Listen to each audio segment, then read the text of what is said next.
Twilighters. Thank you again for joining us.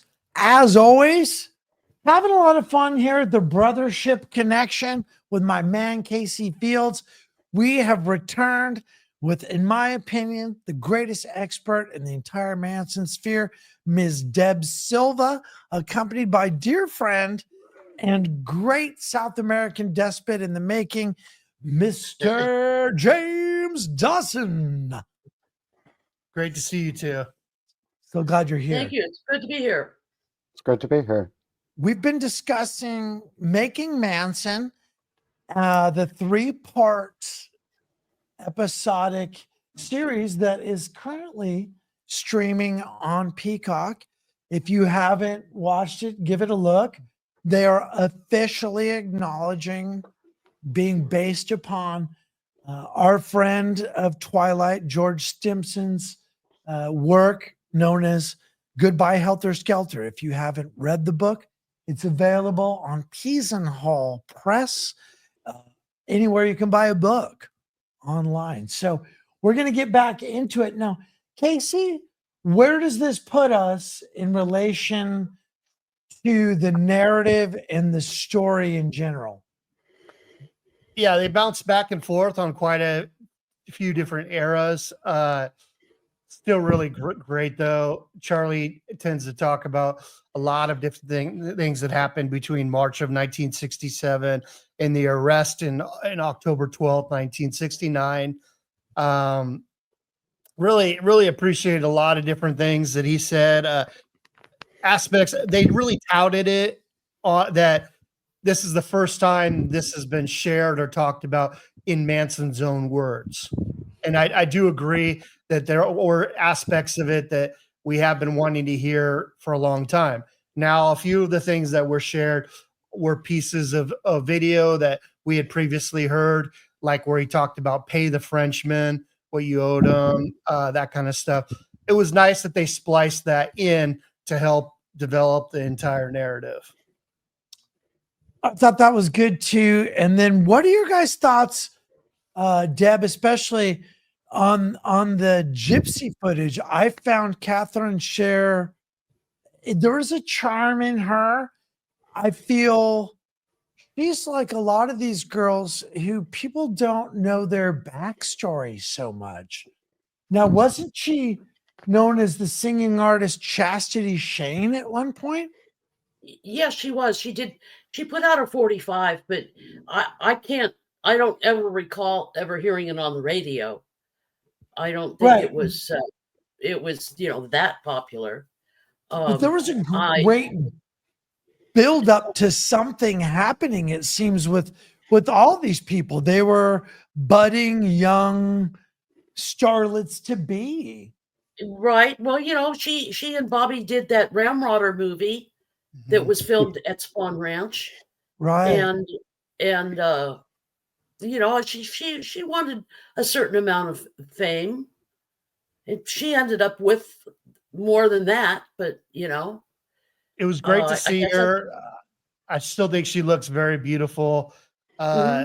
Just nice to see her up on camera, But I thought that was interesting what you said last episode, Deb, about her still feeling quite enamored with the thing. That being a family member was an ultimate badge of honor. I think across the board, you find that even in Stephanie Schramm. I think if we pulled a Kitty Lutzinger up or anybody up who'd been associated in any way, shape, or form, you're going to find that. It's very interesting. Never gets quite laid down. James, any thoughts on either of the women that were highlighted in those episodes? Where to start? Yes, this is good. Here we go. Twilighters, grab your popcorn. This is the time. I'll say, Gypsy puts on a good front. Oh, okay. I'll say that. So in what regard in relation to Making Manson would you say that? She had some pretty derogatory things to say that's unbecoming of a Christian woman. Now, what were the particular things you were less than happy with? Diane, I'll say with Diane, she was a pleasure. She was a pleasure. Um, didn't really have that much of a problem with Diane. You know, she did admit, like, I did lie. I lied. You know, because even in the questions that I proposed, I even brought up, like, well, you know, you were told during your testimony that you could never be charged with perjury because of your age. And I lied, you know. That's when she said, you know, they came to see me when I was in the hospital. I was told that he did these things. I don't know if he did them. I was just told if he did them, that he did them. And that's what I had to say. Wow. So And then if you think about that, see, I love the depth of this case. I love the depth of this community's knowledge, because then you think about what's being read into it, right? Then you think about what Blue said. What, you know, with Diane Lake, she's just speaking the DA's language. She's just parroting what they said. That gives some credence. Interestingly, mhm. what? Well, I That's mean, interesting. if you look at Sandra's testimony from the penalty phase, I mean, it with someone like Sandra, she really didn't have a reason to lie about any of it. I mean, she didn't learn about the murders until September. She, of course, at that time, I can't speak for Sandra, and I'm not going to speak for Sandra, and As I'm we not don't going do to, on this channel, right? and I'm not going to misquote Sandra. But Beautiful. that's how much respect I have for the woman. I just can't do that to her, because everything she said basically has ever been taken out of context. But she gives a pretty detailed testimony of how Diane was at that time at Barker Ranch. And if you look at the psychological diagnostic book that's used to diagnose disorders, Sure. she would fall under a conduct disorder. Well, she And had there's multiple disorders, so then they call that a dual diagnosis. Is that correct? well, back then it was just looked at as a normal teenager. Right. A normal teenager stealing cars, purposely trying to start fires. You know, if you look at, like I said, if you the copy I've got is right over there, but I don't feel like getting it. But if you look at it, the stuff that Sandra testifies to, there's no way that Sandra would have even known that this was going to be a later mental condition that Right. can develop into other personality disorders. So now, James, I know you've looked into this as a professional. So I respect your opinion on it much more than this FBI profile, even though she was is a doctor. I think that she committed one of the cardinal sins of trying to put herself in the heads of these people back in the 60s and assume what they were thinking. Now, what I want to ask you is, so Diane's behavior that she exhibited back then, is this like a attention seeking type thing or what? Yes, it's an attention seeking type thing. You've got to remember that I guess you would say that Diane was emancipated from her parents, and she would do things for attention. Uh, like when she almost caught, I believe it was something out there, a spawn on fire, where she had the candle lit and the curtain was billowing over it. She left one of the babies and almost fell off the bed, and she would shout out things like, Walt Disney died for your sins. This is just to get attention,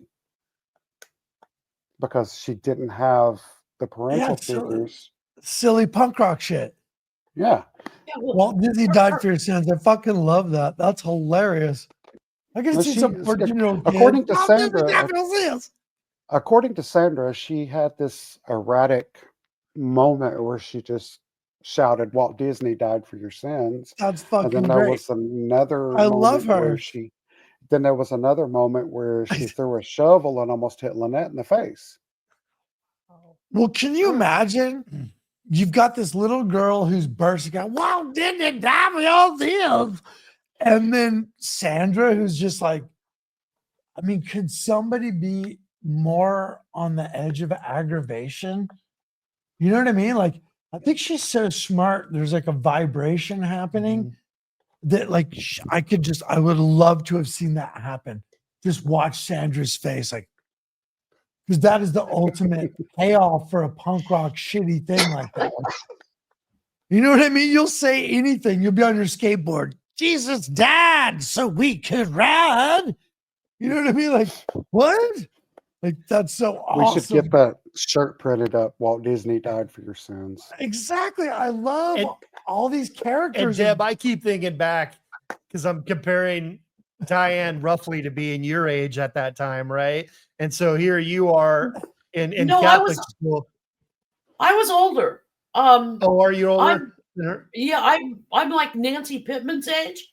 Mm, Yeah. gotcha. Yeah, because I think Diane was just 14, wasn't she? Yeah, I think she was 14 with a maturity level of maybe a 12-year-old, Oh, right? that poor girl, dude. yeah. Well, you When know, you think about what her parents put her through, her dad just seemed like a real pile exactly. of shit. Fuck her Yeah, dad. she was rejected by her parents. Over There's a story. Exactly. And I don't know if this is true, but she got arrested, right, in Ventura, brought before the court as a juvenile. She had been in juvie, and obviously members of the family were there at court. Her mom and dad showed up at court. She thought she was going home with her mom and dad, and her dad pulls out $20 out of his pocket, hands it to her, and they leave. And they leave her right there in the hands of Charlie and everybody else that she was living with at the time. Yeah, I mean that is, the ultimate of rejection. Well, and it'll set you up. The thing is that people don't understand the kind of dissonance and noise and static in a young woman's head like that when you've been passed around after you've been rejected, because I didn't have that degree of excitement happen, but I had a very similar thing happen where my mother very consciously chose everything but me, and I was left to fend for myself at a similar age and even younger. I was 8 years old and my mom, abandoned me. And it's some shit, dude. It'll set you up to really question everything, to want to overdo everything. You've got to really prove yourself. And it's really aggravating to those around you because it's super out of scale and out of perspective. So, like I say, seeing her with Blue, the puppy and Blue, like, oh boy. Another thing that I like from this doc is, obviously Greg Jacobson comes with a handout once again, looking for a payday, and he basically shared what he always does. He likes to talk about Charlie and Terry and what him and his golden penetrator buddies were into. But the funny part to me was he's calling Manson a predator. Oh yeah. And meanwhile, you're the what? Yeah, golden. it's like R. Kelly calling, P. Diddy a predator or something. There it is, because you think about what were their focus. They were so fixated on Ruth Ann. That's what blew me away was in some other documentary I watched where Jacobson said that he was in love with Ruth Ann at the time, and yet he was married to Carol. Well, You're going to call Manson. Stephen Kay actually said that it was Terry Melcher that was in love with Ruth Ann. I think they both were. I've heard that they both were simultaneously completely in love. And I also heard that they tried to get legal guardianship over Ruth Ann. I'd heard that as well. I don't know if that's true, but I haven't heard that. I haven't heard that either. So I'm calling you out there, Greg. You are the predator, my friend. Yeah, and every time he comes out, he tries to act like, well, I really never actually had anything to do with anything. But didn't he make it out to Barker Ranch? Mm-hmm. Allegedly.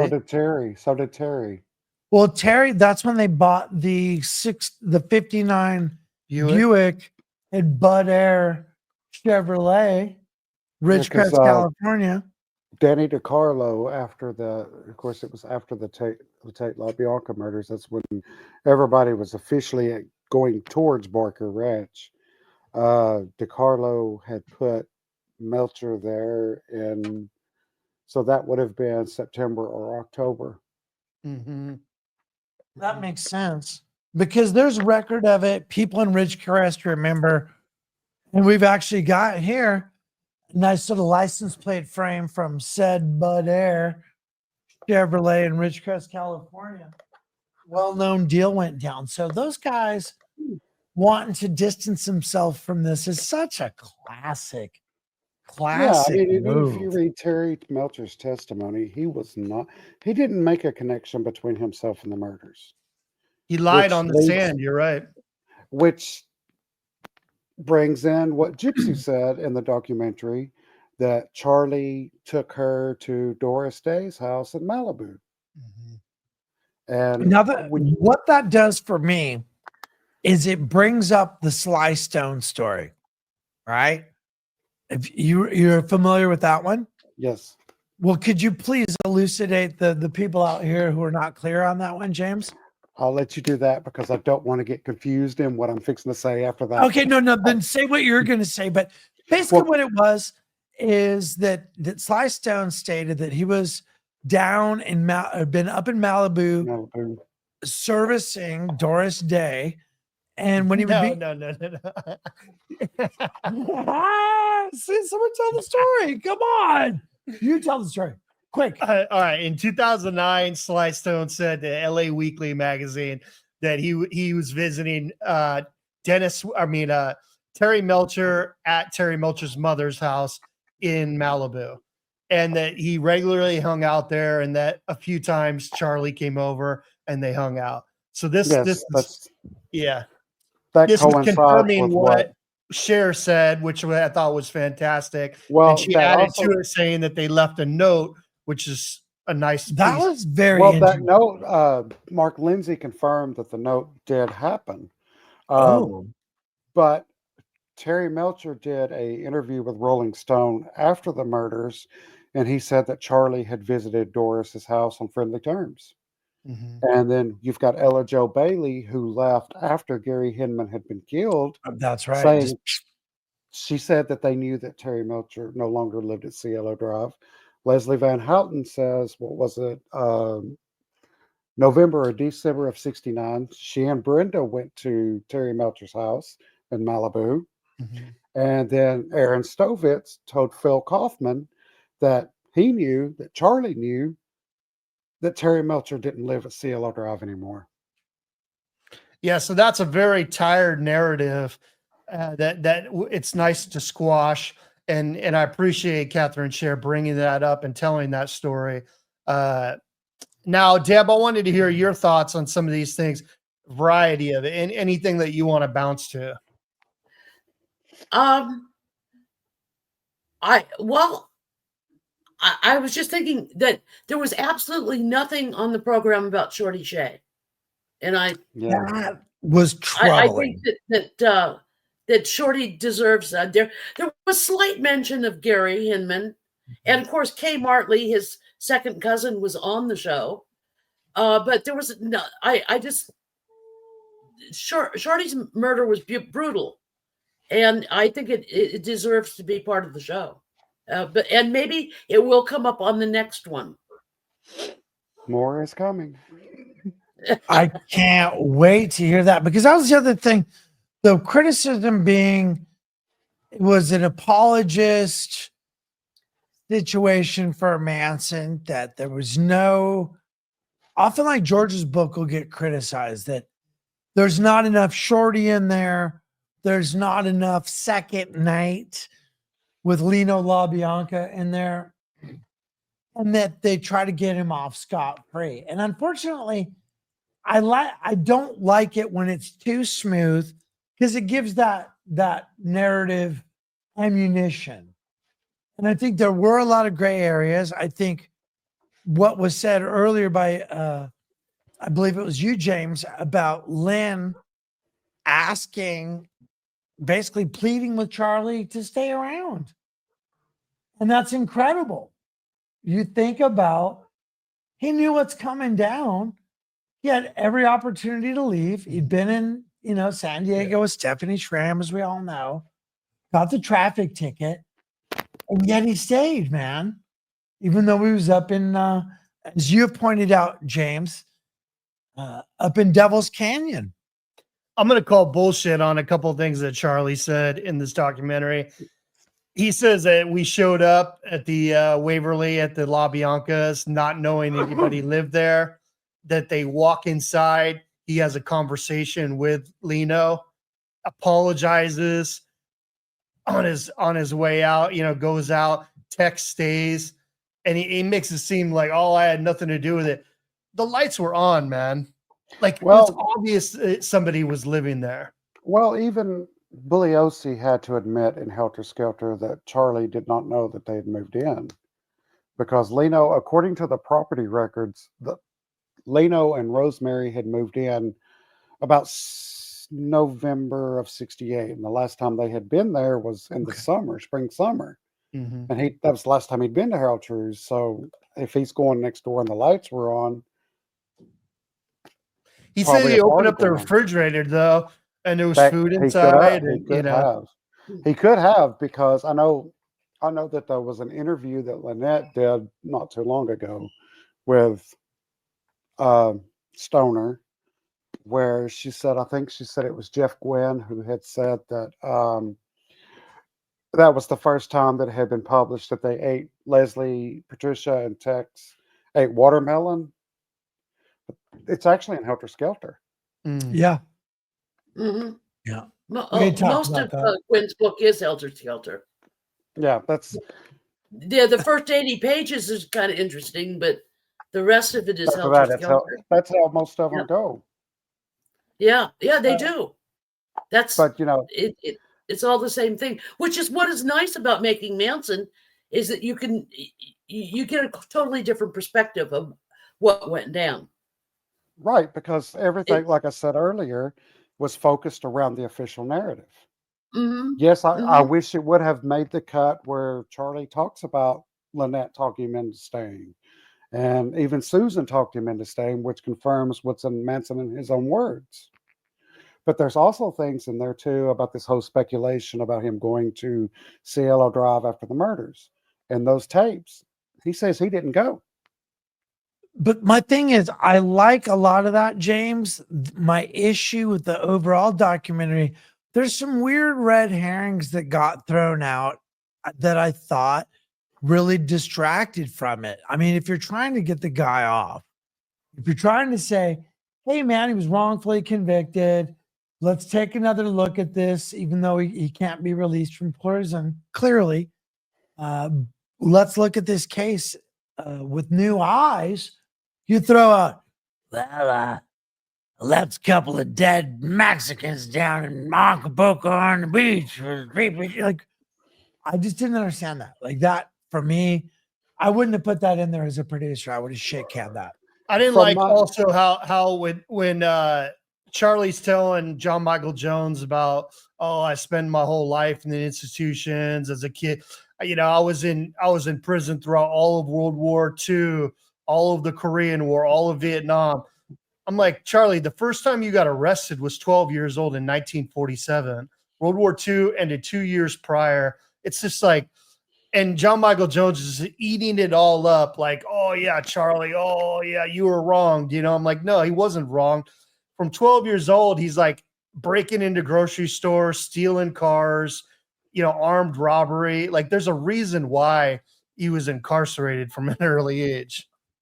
Right. Well, it's like I recently did an interview with Billy, and this subject came up, and the only answer that I can give for that is it was a product of the institutions. Well, absolutely. I mean, I can speak as a wild child in Southern California, a generation and a half later, whatever you want to call it. I was going down a really bad road, and there was nothing but complications ahead of me, because to do the right thing, to have good decisions in my life that had positive results, was out of my reach. It was hard. It was impossible. I couldn't afford it. I couldn't make it happen. all the shit, losing your vehicle, being made homeless, getting all this bitterness caused, being jailed with adults and career criminals as a teenager because I didn't have ID, shit like that. It would just compound. I got so angry and so crazy and was so violent. I can't believe I was able later in life to turn it around to be where I'm at today. So when I hear these stories, it's none of it surprising, you know. Well, to me, Charlie is basically in the same position that Diane Lake was in. He was rejected by his parents. Very much so. And a lot of that is acting out, looking for the attention. Yes. And, you know, it's adult delinquency manifesting itself in extreme juvenile delinquency. Mm-hmm. And that's why they all were attention, able to. even if it's bad attention, is it's attention that he craved. And I think that's, like I say, so many of these characters were working previously to their membership in the family on their own careers, on their own advancement, on their own dreams. There was musical careers. You've got Lynn, who was very famous for her time. I mean, media changed a lot right then, but for Lynn's time, she was a very important and very well-known young person of her generation. So And then to be in it, yeah, exactly. She was poised to do well. All these women were poised to do well. You've got Bobby Beausoleil, acting career, music career, Alvin Lee, all these great stories that people tell about him later. And just this great cast of characters. And then for it to go so dark so quickly, I think that was some of what you guys captured. And I did like some of that. James, No, I want I to go will- back to you. Please share your thoughts on that. Yeah. Please. Just in Well, regards to Charlie and his Yeah, history and yeah. it's I really don't know how to on that because I mean Hey, speak freely on any of it. You know, go ahead. And, Please. yeah, I'm any- just trying to figure out how because I 'Cause- mean, he said he was in prison during the Second World War. And then you look at some of his later comments about how the Jews have never let that war end, and we've got what's going on with Palestine. So Right. has it really ended? Mhm. That's I'm just trying to. He was such a master of semantics. And I think that's why these words are I a think trick. maybe he was perhaps referring to a metaphorical prison. Yeah, That's That his what I mean. childhood was a prison. Right. yeah. That's His another thing his too. use Just of like semantics are incredible to me. just like there's some speculation about him about a comment that was put in there about I may not have been responsible or something, but I may have handed them the knife. Right. That Mhm. was also metaphorically because he did influence them as much as they influenced him. And metaphorically, yeah, maybe he weaponized some of it because of his experiences. And what he's saying is these Mhm. children may have been more innocent than I was, which Mhm. is, like I say, his use of metaphor. I love his plays on language, the way he'll stack semantics. It's a real fascinating thing as I am starting to unravel the Manson family language because it's a language of love. There's a lot of this stuff when you understand people's personal characters that they played in this overall drama. There were distinct roles. There were things learned. The way people communicated were very succinct and distinct and can be broken down now for further study, I think. And I've gained a lot from it. And again, I'm so grateful to Manson blog and to Cielo Drive and to what you're doing, James, because it keeps that history accessible. It keeps it where we can get it in an interesting way. So thank you. And James, I mean, I would love the opportunity to listen to all those tapes. 1,000 hours of tapes is mind blowing. And I know that you have a researcher's ear, and that you're able to pull out certain nuggets that you know, few in the community like Deb and myself and David and others, you know, would actually understand as being relevant. It's easy to get lost in Charlie's, you know, patter often. Yeah. And so, yeah, I am Yeah. excited that more is going to be put out there. Well, like I love another reading gem, words. another gem that's in there is, you know, this has been, we discussed this before, was when Susan was in the fight with Frykowski, she loses her knife. If you look at her grand jury testimony, she was scared to tell Tex she lost her knife. But did she really lose her knife? Because it was never found on the residence.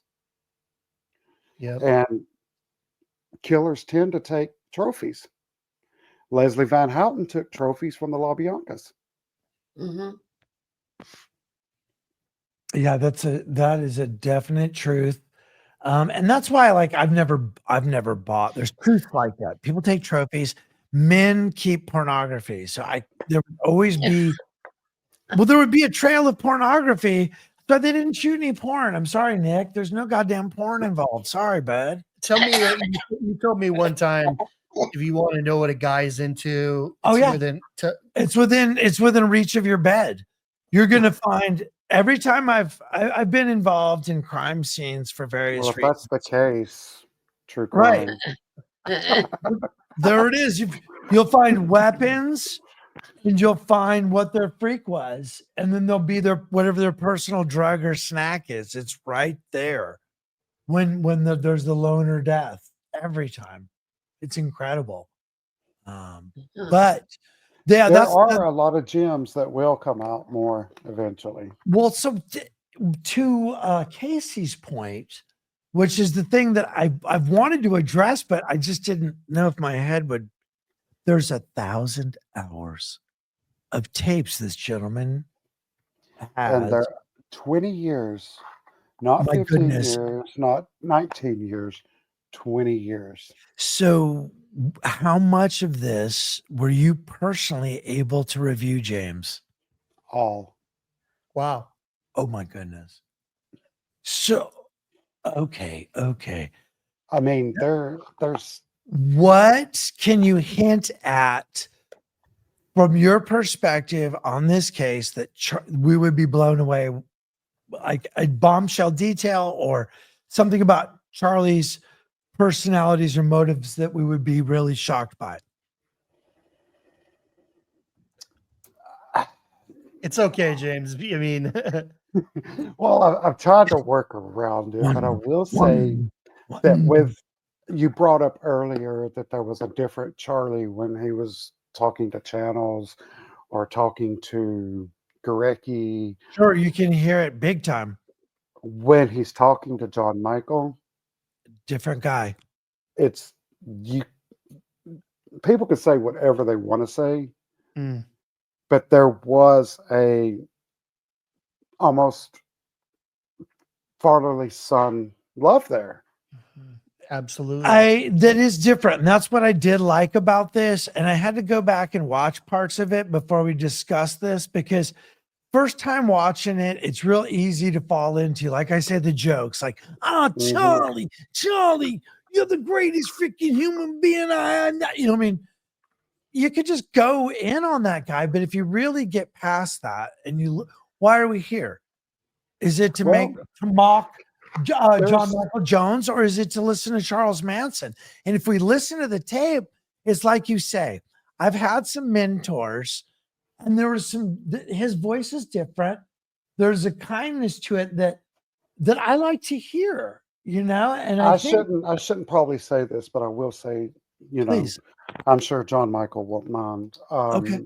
There's even where Charlie was saving up money from commissary and stuff, and sending to John Michael to put presents under the tree from Uncle Charlie. Mhm.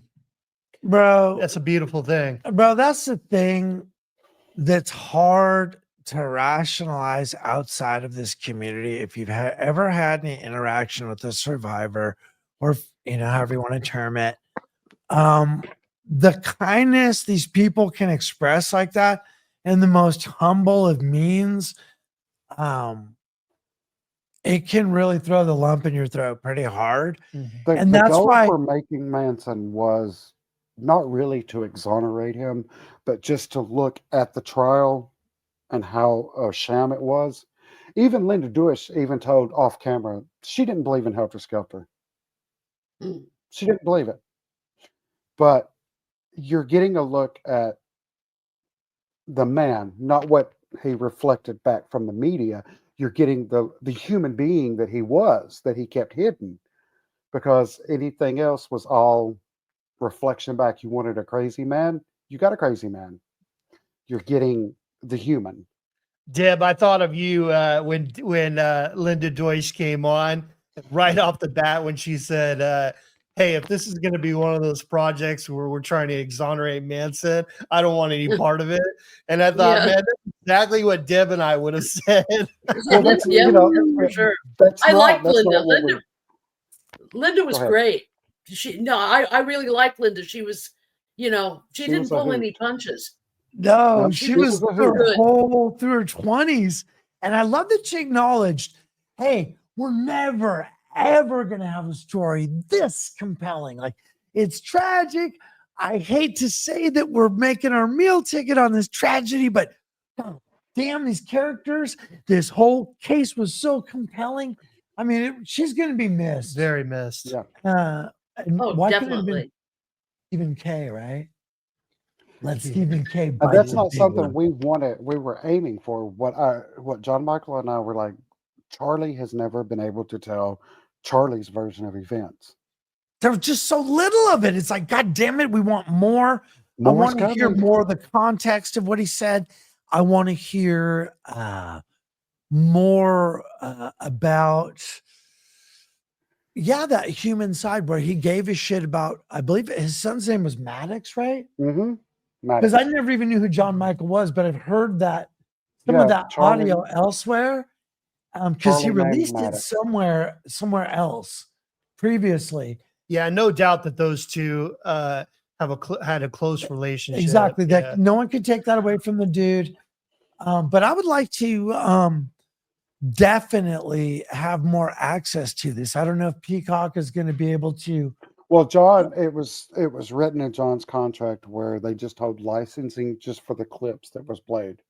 He still has all Okay. rights to his tapes. Oh shit! So there's plenty. Like, do they barely even use? Did they even use a 2 hours or an hour? It was Scant. Let's see. The project itself was 2 years for John Michael, and then he asked me, and then it was we were pitching it to Netflix, but then Renowned Films wanted it, which was through Peacock and Billy Mintz. Oh, okay. And then Billy was just the one to do it. And even at one point, Billy was fixing to quit. He's like, what can I do? I mean, there's been so much done. And I'm like, you've got something here to do like Buddy Day could have done, but all he did was go in a big circle. Yeah, it's a tough situation for Billy, I can tell, only because they're making this not necessarily for the Manson community. No, they're making this for the Peacock community as a whole. They're Yep. trying to get as many eyes as possible on this thing. understandable. So there's going to be salacious stuff in there. There's going to be stuff that tries to expand the audience. I totally get that. Like, Well, the see, trailer. there was a comment made that, the documentary served its purpose. It got subscribers to Peacock. But that's not the case because you can't. Peacock's not available in South America. Mm. Mm. It's only U.S. only. I mean, you can look it up. And so I'm sure if it does well enough, NBC may also feature it on their other channels that they have. Well, in South America, I think I told David this today. In South America, it's weird. Peacock shows are featured on HBO Max and Netflix here, where they're not in the United States. So that Oh, would be the two platforms it would be on. Gotcha. interesting. So how did you get George involved? Was he in place or was that your suggestion, James? In the beginning, John Michael had reached out to George, and George was like, "I wish you the best." He likes to say that. It's like his thing. Not feeling like doing any media right now, but I wish you the best. But I talked to Billy, and Billy contacted George, and then went from Okay. there. So if it's the right source, George will do it. So then he came on. I hope he feels good about it. I hope, because there's been a lot of things for George that I would imagine in the media that he's been less than happy with. I Of thought he course. looked really good and sounded good. He did. George Yeah. was smart. George was smart, and I don't remember if I mentioned this earlier, but he was smart, and I Well, he wished I would have thought records about this. himself, doesn't he? Yes, yes. I wish I He'll would have do thought that. about this. No, he's He was really filmed smart. for about 8 hours, but he had a 8 tape recorder hours. with him the whole Wow. time. He had a tape recorder with him the whole time, so that way nothing could be taken out of context. And I was Well, like, if you "That's look at first time I met him when he came here to the Twilight Garage, he brought with him a transcript of the oxygen interview they did with Blue, Yeah, and it's 47 pages, and it's a very interesting read. And that's absolutely nothing like what they used, of course. They just went for all the murder, murder, kill, kill. hmm But let's look at where we're at in terms of the future of this production in Peacock. Is it next year? What are we looking at here for y'all to start production, James? Billy let the cat out of the bag on the interview we did about a week ago. Oh, okay. Is that the one that's on that podcast? I started it. Yes, it's Okay. a book. A The book is the companion. next. Okay, I didn't get that far into the But there's going to be podcast. more with this. But Billy let the cat out of the bag. There is a book coming. Okay. Deb, I want to And get your final thoughts as well on this. So Please. please take your time and share with us any final thoughts. I just think that people, the people that are complaining about people like Billy Mintz or James making money off of Manson, I'd like to know if they have ever made any money off of Manson, because it seems to me a lot of them have. Even if they've got letters from Manson and they've sold the letters, or they've used the letters, in some shows that they've been invited on. And it just seems a lot of what the complaints are probably hypocritical. That they're not lily white in this whole thing either. Mm-hmm. So Well, I think to you should that take point, that into account. I'm so glad you said that, because it's not what these people are saying about Billy Mintz or James Dawson or George Stimson or anyone. What it is doing, it's revealing their own character and what kind of people they are and how much they don't really care about this community. Because if you love this subject, if you were truly a person who was dedicated to research and caring about furthering the correct narrative, you wouldn't be attacking our fellow community members. You'd be helping each other out, and we'd be clarifying, not criticizing, because there's a difference between a critique and an attack. And when we get personal and we get ugly, you can't come back from it. And that's not like me. Hey, I'll joke around. I'll give the dude a hard time about his hairpiece or whatever, but hey man, it's nothing I won't say to his face, and we can hug it out and it's cool. You don't go in on the guy, but the Lululemon was a little weird and he came off a little strange, but hey man, it seemed like he had a good heart, and clearly you had been of some service to Charles, who's in prison in need or you wouldn't have been spoken to that way. And I know Mhm. because I've been of service to my mentors, and that's exactly how it works. So thank you for bringing that up, Deb. I think that is a Sure. very adult and salient point that we lose in this community. And thank you for always being the ultimate column for the keystone of knowledge in this community. Deb, we cannot Love Deb. acknowledge Thank you. your contributions enough. We all collectively in this community love you. Anybody who's written a book in the past 15 years owes much of what they've done to you. We thank you, as always, for joining Thank you. us here on Twilight Garage. I do want to say it speaks good of John Michael's character, rather. When Exactly. Charlie said, in my 80 years, no, John Michael Jones is the one, well, John Jones is the one human that's never done him wrong. That's interesting. Awesome. That And I could have been paid. I could have been paid pretty good. Yeah, I that's what I didn't think's want- funny about Michael Channels, right? He's complaining that, oh, I got all these tapes, all these. Well, where's your documentary? Why haven't you done it, hold up. Channels? And you're trying to get, you have this fake ass crazy fucking will. You're trying to fucking cock block with No. like, whoa, daddy.